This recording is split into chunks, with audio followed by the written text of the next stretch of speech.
बिस्मिल्लाहिर्रहमानिर्रहीम। अस्सलाम वालेकुम नाज़रीन। हज का एक दिन जो सबसे ज़्यादा मुश्किल लगता है और सबसे ज़्यादा कंफ्यूजिंग भी वो दिन है जब कुर्बानी, हलक और तवाफ़ तीनों एक साथ आ जाते हैं।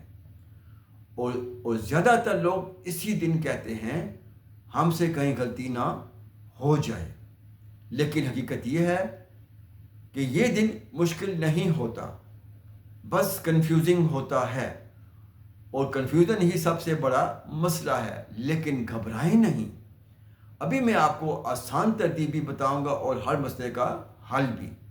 सबसे पहली कंफ्यूजन पहले क्या करना है। कुछ लोग कहते हैं पहले कुर्बानी, फिर हलक, फिर तवाफ, और कुछ लोग उलट समझ लेते हैं और यही कंफ्यूजन पूरे दिन को मुश्किल बना देती है। इसका आसान हल क्या है? सबसे पहले ये याद रखें, तरतीब अहम है, जल्दी अहम नहीं है। आम तौर पर तरतीब ये होती है कुर्बानी, हलक या बाल कटवाना, फिर तवाफ। लेकिन असल बात यह है कि आपको ग्रुप की हिदायत फॉलो करनी है। अब दूसरा बड़ा मसला कुर्बानी का इंतज़ार। बहुत से लोग समझते हैं हम अभी फ़ौरन कुर्बानी कर लेंगे, लेकिन हकीकत ये है इंतज़ार होता है, वक्त लगता है, ग्रुप मैनेज करता है। और यहाँ लोग क्या गलती करते हैं? बेचैनी शुरू कर देते हैं, बार बार पूछते हैं, खुद को स्ट्रेस देते हैं। इसका आसान हल सब्र करें, ग्रुप के साथ रहें, अपना वक्त ज़ाया ना करें। याद रखें ये इंतज़ार नुकसान नहीं, ये प्रोसेस का हिस्सा है। अब तीसरा अहम मरहला हलक और बाल कटवाना। ये एक सादा सा काम लगता है, लेकिन इसी दिन रश बहुत ज़्यादा होता है। लोग क्या गलती करते हैं? जल्दी में गलत जगह चले जाते हैं, तरतीब भूल जाते हैं, बेसब्री दिखाते हैं। इसका आसान हल, इत्मीनान रखें, इत्मीनान से रहें।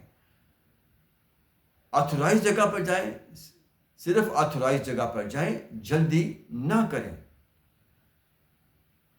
ये छोटा सा स्टेप आपको बड़ी कंफ्यूजन से बचा लेता है। अब आते हैं सबसे अहम हिस्से की तरफ, तवाफ। ये वो लम्हा होता है जिसका आपको इंतज़ार होता है, लेकिन इस वक्त थकन होती है, भीड़ होती है, ज़हन थका होता है। और यही वजह है कि लोग यहाँ गलती कर बैठते हैं। इसका आसान हल, खुद को फ्रेश रखें, पानी पिएं, आहिस्ता चलें, और सबसे अहम बात, कमाल करने की कोशिश ना करें, बस सादा तरीके से करें। अब एक अहम हकीकत, ये दिन इसलिए मुश्किल नहीं होता कि काम ज़्यादा है। ये दिन इसलिए मुश्किल लगता है कि सब कुछ एक साथ हो रहा होता है। अगर आप ज़हनी तौर पर तैयार हों तो ये दिन आसान हो जाता है। अगर आप जान लें कि इंतज़ार होगा, थकन होगी, रश होगा थोड़ा, तो आप परेशान नहीं होंगे। तो आज की वीडियो से ये बात याद रखें, तरतीब को समझें, सब्र करें, जल्दी ना करें, पैनिक ना हो, और सबसे अहम, आप अकेले नहीं हैं। हर हाजी यही दिन गुजारता है। अगली वीडियो में मैं आपको बताऊंगा आखिरी दिन लोग सबसे बड़ी गलती क्यों करते हैं और क्यों वो जल्दी में अपना हज ख़राब कर देते हैं। अगर आपने वो वीडियो ना देखी तो आप पूरे हज के आखिर के लिए तैयार नहीं होंगे। अल्लाह ताला आपके हर कदम को आसान करे और आपका हज कबूल फरमाए। आमीन सुमा आमीन। तो आपसे गुजारिश है कि आप भी कमेंट बॉक्स में आमीन और सुमा आमीन लिख दीजिएगा। इससे हमें चलता पता है कि हमारी बातों से किसी को फ़ायदा भी हो रहा है, तो हमारे हौसले बढ़ जाते हैं, आपके लिए ज़्यादा मेहनत करते हैं। और एक और भी आपसे गुजारिश करनी है कि मेरे इस चैनल हज में आसानी को ज़रूर सब्सक्राइब कर दीजिएगा। नए आने वाले लोगों से गुजारिश है, और दोस्तों के साथ लाजमी शेयर कीजिएगा ताकि जो इस वीडियो को नहीं देख सुन रहे उनके लिए भी आसानियां पैदा हो जाएं। और बेल आइकन के बटन को लाजिम पुश रखिएगा।